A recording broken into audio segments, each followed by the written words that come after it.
আমি সৌম্যদার কাছে আসি, কারণ এই বিচারপতি গাঙ্গুলির মধ্যেই অধীর রঞ্জন চৌধুরী জাস্ট কয়েক মাস আগেই মুখ্যমন্ত্রী পদের দাবিদারকে খুঁজে পেয়েছিলেন। না, আমি প্রথমে বলি যে দুটো প্রসঙ্গ নিয়ে যোগ্য দাবিদারকে দুটো প্রসঙ্গ নিয়ে একদম ভিন্ন আলোচনা হচ্ছে। আমি মুখ্যমন্ত্রীর আজকের আলোচনাটা দিয়ে শুরু করি। মুখ্যমন্ত্রী বলেছেন যে বদনাম করার চেষ্টা করা হয়েছে, অভিষেকবাবুকে বদনাম করার চেষ্টা করা হয়েছে। আমি বলছি যে তার সঙ্গে 1000% বিরোধিতা থাকতে পারে। আমাদের অভিজিৎবাবু যে দলে জয়েন করেছেন তার সাথে নৈতিকতায় বিরোধিতা আছে। কিন্তু আপনি বলুন, জুডিশিয়ারি সিস্টেমের মধ্যে তিনি যতক্ষণ জাজ ছিলেন এমন একটা ভাব দেখানোর চেষ্টা করছেন মাননীয় মুখ্যমন্ত্রী যেন চুরি হয়নি, দুর্নীতি হয়নি, অভিজিৎবাবু সব চক্রান্ত করেছেন। মানে বিরোধীরা যেরকম চক্রান্ত করে, অভিজিৎবাবুও জাজ অবস্থা থেকে চক্রান্ত করেছেন।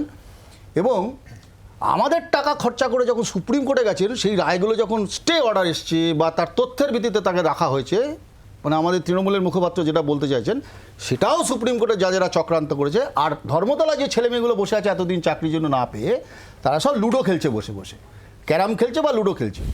এর অদ্ভুত যুক্তি।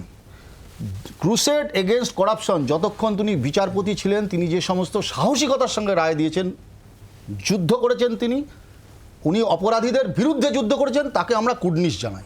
কিন্তু তিনি যখন দল পরিবর্তন করছেন, এমন একটা দলে যাচ্ছেন, এমন মনে হচ্ছে যে লাদেনকে সঙ্গে নিয়ে উনি সন্ত্রাসবাদের বিরুদ্ধে যুদ্ধ করতে নেমেছেন।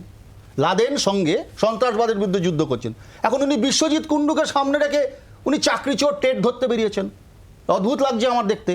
আচ্ছা, বলছেন যে শুভেন্দু অধিকারী কাগজে করে টাকা নিয়েছে, তা আপনারা দেখেছেন নাকি? তার মানে একটা সাবজুডিস কেসকে উনি তার আগেই বলে দিচ্ছেন একজন প্রাক্তন বিচারপতি যে এটা, তাহলে কি আপনি অপরাধী বাঁচাচ্ছেন না? আমি একটু সম্বিতের কাছে আমার একটা পয়েন্টই ছিল যে আমি তার মানে বলতে চাইছি যে স্বাধীনতার পর থেকে এত বড় বড় দুর্নীতি হচ্ছে, সেই ব্যাপক কেলেঙ্কারি আপনি সেই দলে গেলেন, আপনি কি বলবেন? আপনি না বলেছিলেন কোর্টে দাঁড়িয়ে সিবিআইডি কাজ করে না, কাজ করতে দেওয়া হচ্ছে না, আপনাদের কাজ করতে দিচ্ছে না, তাহলে তাদের প্রভু কারা? সেই দলে আপনি গেছেন। আমি তো বলছি লাদেনকে সঙ্গে নিয়ে উনি সন্ত্রাসবাদের বিরুদ্ধে লড়াই করতে নেমেছেন।